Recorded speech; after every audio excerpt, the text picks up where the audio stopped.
Good afternoon. When I walked in the room, I was looking around and know so many of you, and I thought, these are my people, I'm home.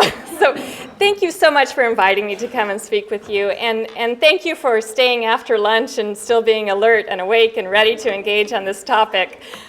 It's always great after you've had a rousing morning of information, then you have all your networking, and now you're trying to process it all, and now I'm going to give you even more. So I wanted to really spend some time on kind of the tourism side of this topic, and then talk about the historic preservation side of the topic, and then a bit about how it all comes together. And so, let's start. How about that? So I think most of you probably know us. Historic Hawaii Foundation is a statewide nonprofit organization. This is our 40th anniversary this year. Founded in 1974. It's a membership-based organization that works to preserve Hawaii's historic places. And we do that through a lot of different ways. Unlike all of you, we do not own or manage or control historic properties. Instead, we really focus on raising awareness, providing preservation tools, and empowering the entire community to make good preservation choices. So our goals are really based on education, advocacy, and technical assistance. And all of you, I think, are partners in that effort because you do have stewardship responsibilities for historic properties and really add to the understanding and enjoyment of all of Hawaii's history and culture. So historic preservation, I think it means different things to different people, and we use the kind of technical definition, which is the effort to preserve, conserve, and protect historic properties. And by properties, we mean tangible resources, whether those are sites and landscapes, buildings and structures, districts, or objects. Often in Hawaii, there's a lot of discussion about other kinds of historic and cultural resources. And those preservation efforts are also very important when you're talking about sense of place and sense of identity. Things like preserving language, preserving documents, preserving food or music or gourds or hula. You know, all those are also important parts of cultural preservation, but they're not included under the kind of topic of historic preservation, which is really about the tangible resources. And then the whole field of artifacts and collections is still another kind of subset. So I'm really talking about the buildings that we live in, and the sites and parks and landscapes that contain them. Again, not to discount the importance of those other efforts and how they might relate to these, but that's not the focus of Historic Hawaii Foundation or this talk. So why preserve? You know, what's the point? And I was doing a lot of research on this topic and preparing to come here and talk with you today. And really, it's not about the visitors. It's really about what makes places livable, what makes them unique, what makes them distinctive, what makes them better for people and communities. And really, all places have a history. They have a genealogy. They have the people who are engaged in telling those stories. Preservationists advocates the retention of places that unify and give meaning to a community. I think a related issue is that historic preservation is not just about the mansion on the hill. It's not just about the grand museums and hotels and temples and churches. It's really about those things as well, but also the fabric that unifies them, the places of everyday experience and vernacular. So the work of thousands of homeowners and small businesses across the state who are rehabilitating their historic homes and Main Street buildings add value to both our economy and our communities. And the other question we get a lot is, does historic preservation mean kind of locking it away and not using it? And I want to dispel that myth right here. People preserve places that matter to them. And places that matter to them are the ones that have meaning and relevance to them. They're the ones that, that are productive. They tell a story, they support the contemporary uses. So the idea is to be harmonious in that, not to lock it away.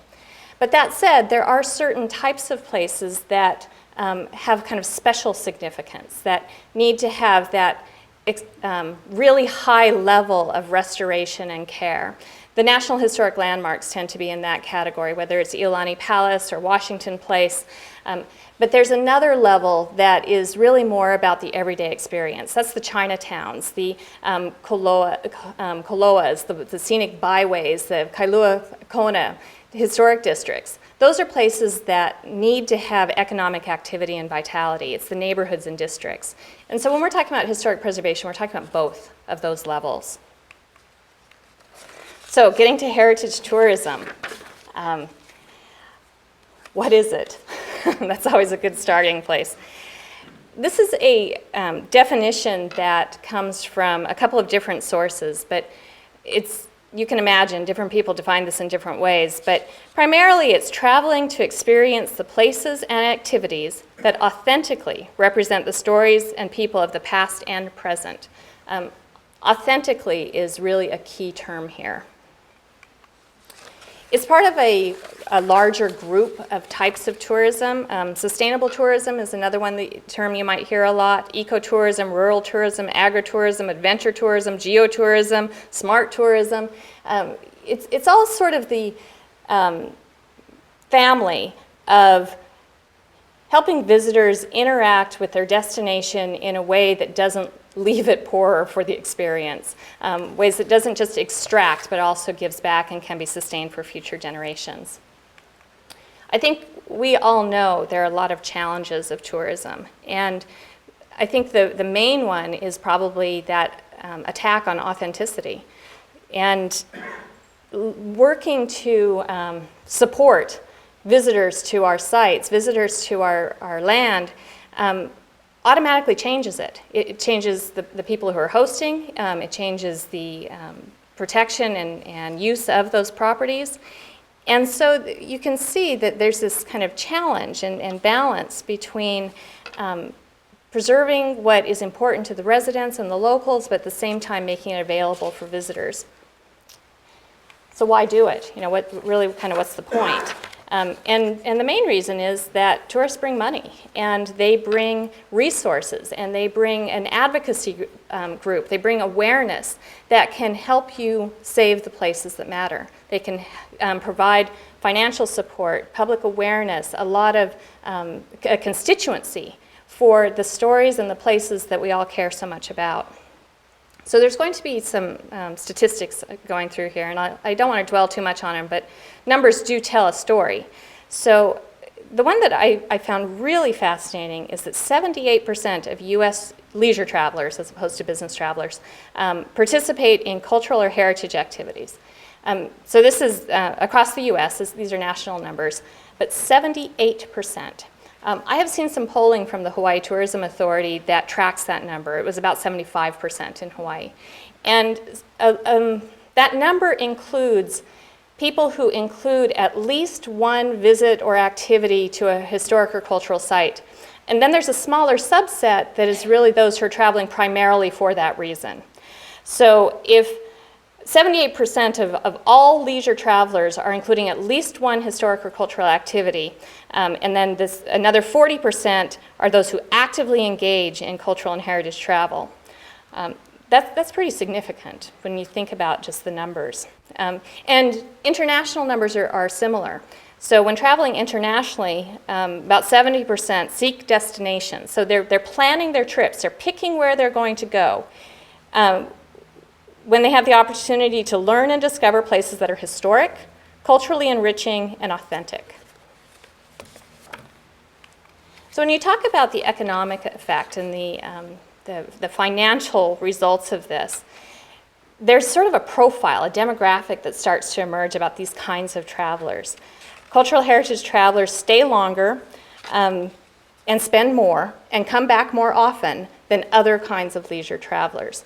So if you're thinking about the impact of tourism and travel on a community, one of the things you want to look at is the cost benefit. You know, more people spending an amount of money will, of course, extract more from the community. You'll have higher traffic jams. You'll have more use of water and sewer and infrastructure.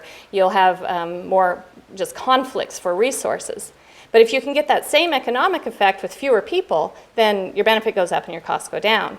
So when you have your heritage tourists who are staying longer, spending more money, then they're giving back more than kind of the bargain visitor who's just getting what they can and not giving a lot back.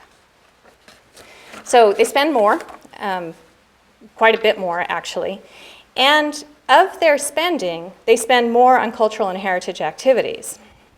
Another statistic I found interesting was that they're also looking for lodging that reflects the destination. So this is bed and breakfasts, historic hotels, maybe not so much camping because they like to stay in luxury accommodations, but they aren't necessarily looking for the resort that you never leave. You know, they're looking for getting outside the walls. So not surprisingly, cultural heritage travelers are more educated, wealthier, and slightly older. That seems kind of self-evident, but it's kind of nice to know that the statistics back it up. But they do travel with families. About a third of them are bringing their children. And the children, or these travelers in particular, want their children to have authentic, enriching experiences. So you can imagine, you know, you're planning your trip, where you're going to go. Are you just going to stay at the water slide and buy some T-shirts, or are you also going to go out and expose them to a museum or a educational experience as well? They like to shop, and all tourists like to shop. We know that. They all shop, but they shop more than some of the other travelers. But they shop in very specific ways, and this is where that authenticity comes in again. They're looking for something unique. They don't want stores that they have at home. They don't want items that they have at home. They want to see items that represent the destination, and they want to do it in a unique atmosphere. So I think this is also a very positive trend when you think about your gift stores and you think about what items to offer in your gift stores. A couple of years ago, I went up to the Queen Emma Summer Palace and was browsing through the gift store because I do that. I'm kind of a heritage tourist. And they had mango chutney that was made from the mangoes on the grounds that Queen Emma had planted 150 years ago. And not only was that chutney really good, but the story that went with it, I'm like, this is Queen Emma's chutney. And it was so unique in that way. Now, you can get mango chutney, right? But that Queen Emma's mango chutney that I got at Queen Emma Summer's Palace is that unique experience that brings back the memories when I'm away from there. And all of you, I think, have that opportunity. What are the resources in your community? Can you partner with local foods, with local handcrafts, with made in Hawaii kinds of opportunities to draw in and enhance this experience? So what do they do? Once these heritage tourists show up on the ground, what are they actually doing? So 2/3 of them visited historic sites. More than half visit museums and galleries. 58% said they want their travel to be educational, and they make an effort to learn about local arts, culture, environment, and history. Now, one of the things I was learning about this too was first-time visitors to Hawaii, they want to lie on the beach. You know, and you can imagine, they want to escape. They probably picture themselves lying on the hot sand with their eyes closed and escape from it all. But, you know, that's nice, and there are wonderful beaches and wonderful experiences, and they enjoy that. But those who get beyond that, who make an effort to learn about the history and culture and the people and engage in an active way, you know, they're not checking out, they're engaging, they're being active, and they have a much richer and memorable experience.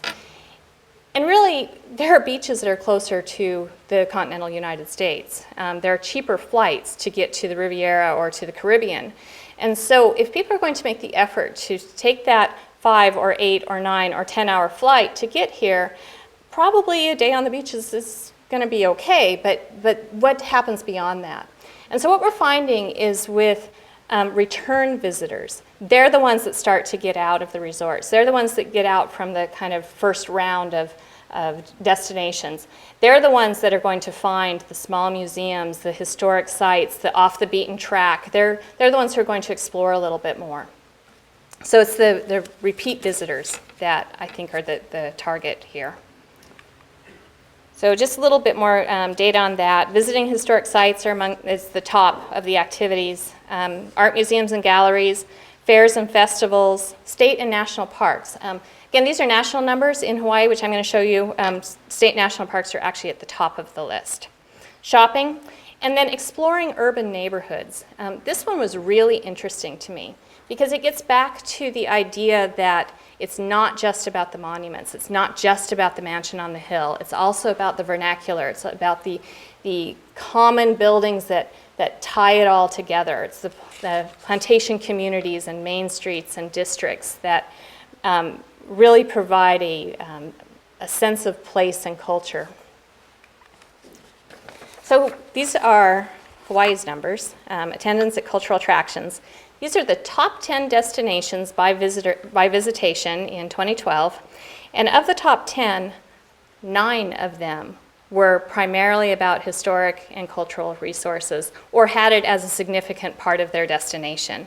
So Hawaii Volcanoes and Haleakala National Park, while they are natural destinations, they also have significant historic and cultural resources as part of that experience. The USS Arizona Memorial, of course, is at the top. That's all about history. That's all they do is talk about history.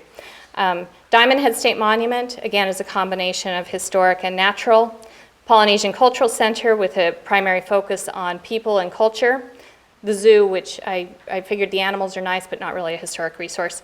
Battleship Missouri Memorial, Pu'ukohalaheo National Historic Site, Kilauea Point National Wildlife Refuge, and the USS Bowfin Submarine Museum. So all of these are destinations of choice for a whole lot of people. I understand that some of your sessions earlier today were talking about things like visitor surveys and information technology. And so one of the things that is really interesting to me is how do people find out about where to go? How do they plan their trips? How do they know what the destination has to offer? And highest resource for planning is websites. And these are very well-connected travelers. They use Google and Facebook a lot. And then word of mouth. So you get the first traveler, they have a wonderful experience, they spread the word, and that's how the information starts to spread. Much lower than either of those two are travel brochures, books, magazines, newspapers, travel agencies. Although many of these kinds of travelers do take group tours more often than individual tours. So all that sounds pretty good as far as an economic effect and can really be supportive of things that communities want to do anyway. But there is kind of an interesting downside. And so of all that money that's coming in, only 7% actually goes to the site that attracts the people who come. Now, on one hand, that's good news because it means these places are leveraging a whole lot of money. If 93% of the economic benefit that comes from tourism dollars is going to travel, hotel, food, shopping, I mean, that's a pretty good leveraging of a resource. But on the other hand, those resources are providing a whole lot of benefit, and you might not be realizing a lot of it yourself on site to take care of those same resources. So I see this as the real challenge. If people are coming here because it's a unique destination with authentic experiences that they can leave with this memory and really contribute to the community, but the sites that are generating that and are responsible for stewarding that are not realizing and sharing in that gain, then there's a disconnect. And then you start to get a downward spiral. You start to lose that authenticity and start to have these horrible challenges of how do you take care of the place when you're taking care of the visitors but not getting any of the resources to do it. So this is I think, the challenge. And this is where I think the numbers also say a little bit more.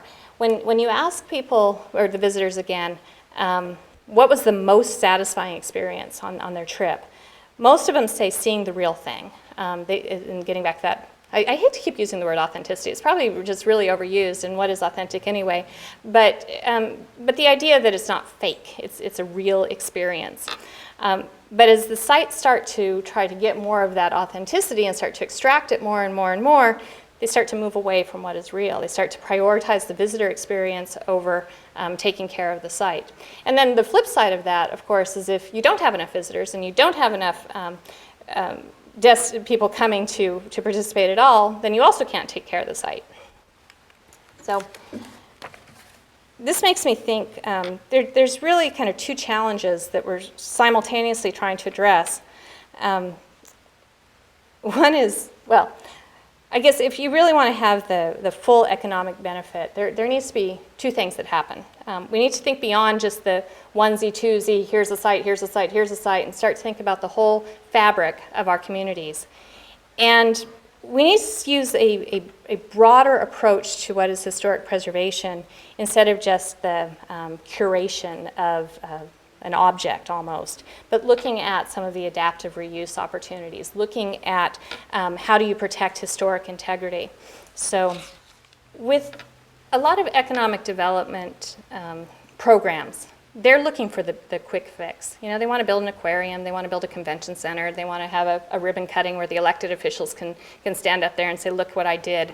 But really, those sorts of investments don't really pay off. They primarily draw resources out of the community, and if they pay back at all, it's a long, long time later.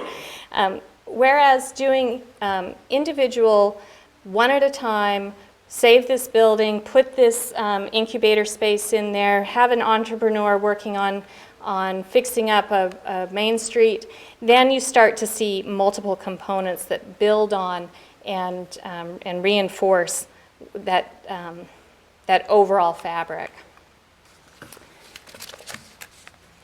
So this is where I really start to think what we need overall is a network for historic resources. We need to have a sense of place that's grounded in historic buildings, sites, and properties. And getting back to the earlier issue of how much of this money that's being generated is actually going back to stewardship and caring for the places, what I've realized is that the built environment, the built heritage is most at risk at two extremes, too much money and not enough money. And I think all of you in this room probably are faced with some variation of those challenges. So I started out telling you that Historic Hawaii Foundation advocates for the retention of historic places. We are not in the tourism business. We are not in the visitation business. We're in the historic preservation business. But to the extent that visitation can help achieve that goal, we use the tools that are available to us. You know, we want to ensure that when the state's #1 industry is having such an impact on all of our lives, how can we leverage it? How can we make it a positive net benefit? So the goal for a sustainable heritage tourism program would be to engage people to make a personal connection to heritage and preservation, whether it's through preserving the historic neighborhood in which they live, shopping on Main Street, traveling to experience places and activities that, again, authentically represent the stories and people of past and present. So I wanted to talk about, sort of quickly, what are some of the principles and goals of how to do that. People talk a lot about collaboration and finding common ground, finding ways to leverage resources, finding ways to work towards common ends. And I think we're quite fortunate that there are some really good programs to help us do that. I'm a pretty big fan of the Scenic Byways program that the Department of Transportation has implemented in the last couple of years. Look at Ali'i Drive in Kailua Kona, and they are a good example of how this program can really be leveraged for both protecting their resources, bringing together the community members and the businesses, and sharing that with others. And really now all of, well, Hawaii Island, Oahu, and Kauai all have scenic byways. Strangely, Maui, I think, doesn't have one yet. And so that's something to think about. It could happen. It could still happen. I think the second goal here is to find the fit. And really when either tourism is prioritized over the needs of the community, or the community doesn't feel engaged in the tourism industry or with the visitors, then you're missing opportunities. And so where are the ways to really bring those two together? And so that's a bit of a challenge, but certainly worth doing. This is where I think the museums really come into play, is making sites and programs come alive. All those other things you might be interested in personally and professionally, but where you have the most direct opportunities, I think, is the sites and programming at your places. And to authentically tell the stories that represent the people and the places of the past and present, and to ensure that visitors have a memorable experience that helps them understand and be inspired by the stories that we have to tell. I really can't overemphasize the importance of quality and authenticity. And of course, I'm focused on the historic stewardship, but there are other types of authenticity and quality as well.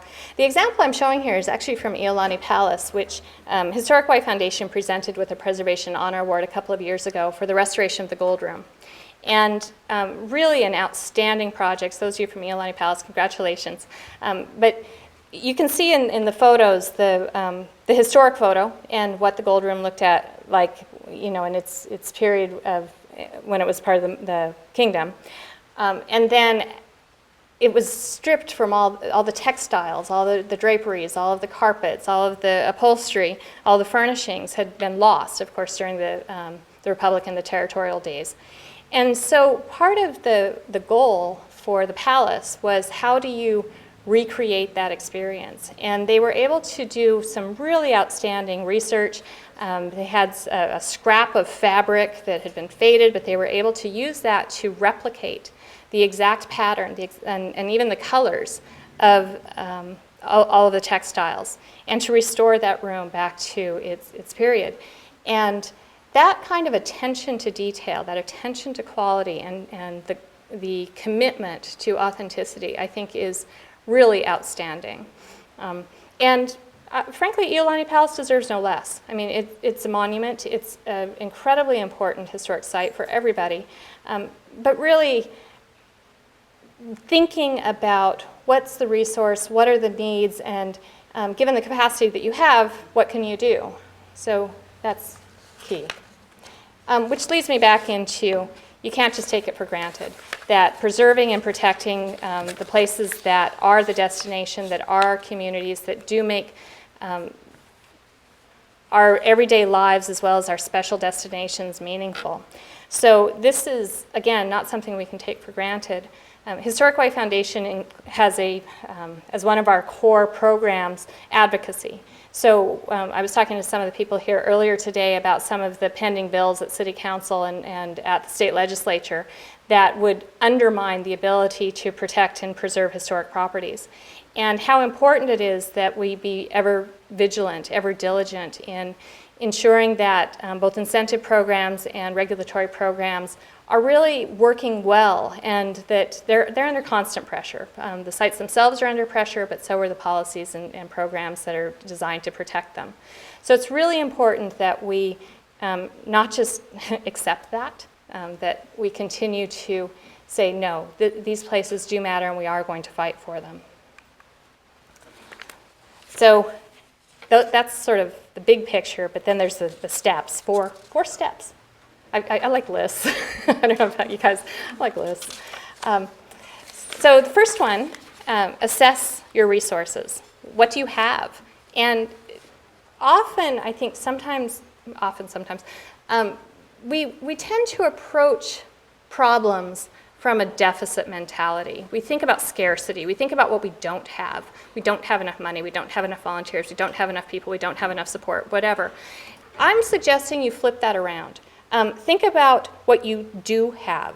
And mostly what we do have is really good sites. We've got great historic and cultural, archaeological and natural places that have inherent value. Do not underestimate that. That is so rich, so important.